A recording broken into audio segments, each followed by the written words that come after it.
Le secteur bancaire nigérian traverse une véritable crise. Selon des indicateurs de macroéconomie fournis par le pays, la valeur du naira, la monnaie nigériane, s'est lentement dégradée au cours de la dernière décennie.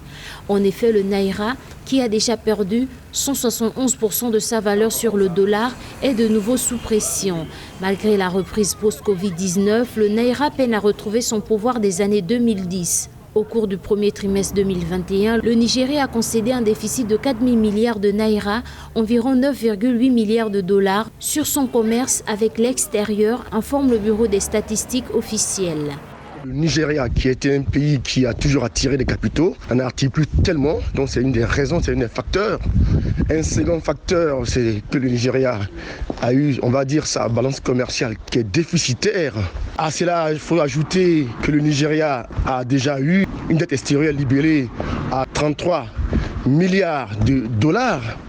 Et donc, il faut savoir que ces 10 dernières années, le Nigeria a perdu près de 180% de sa valeur par rapport au dollar américain. Au cours du premier semestre 2021, la première économie d'Afrique a eu de la peine à attirer des capitaux étrangers. Seulement 2,7 milliards de dollars sont arrivés dans le pays contre 7,15 milliards de dollars en 2020 et 14,5 milliards de dollars en 2019. Particulièrement, les titres d'emprunt du gouvernement à moins d'un an de maturité n'ont attiré que 1,2 milliard de dollars de devises. Il faudrait que le gouvernement vienne en soutien aux entreprises privées dont la dette est principalement libellée en devises étrangères. Et donc, c'est très important. La Banque centrale doit monter au créneau. Son rôle, c'est de lutter contre l'inflation, c'est de protéger la monnaie. On a une inflation en ce moment qui est de l'ordre de 21%. Il faut déjà voir ce côté-là.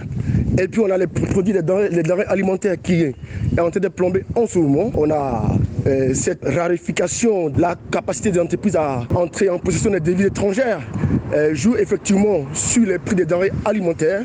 Il faudrait effectivement que le gouvernement vienne en soutien aux ménages qui effectivement ne pourront pas soutenir, résister à la flambée des prix. Dans un pays où une part importante des besoins alimentaires est comblée par des importations, la difficulté d'accéder aux devises risque de surenchérir les prix des produits venant de l'extérieur. Si la situation continue de se dégrader, la valeur du naira risque de se déprécier rapidement sur le marché noir, ce qui contraindrait les autorités à effectuer une sensible évaluation de la monnaie.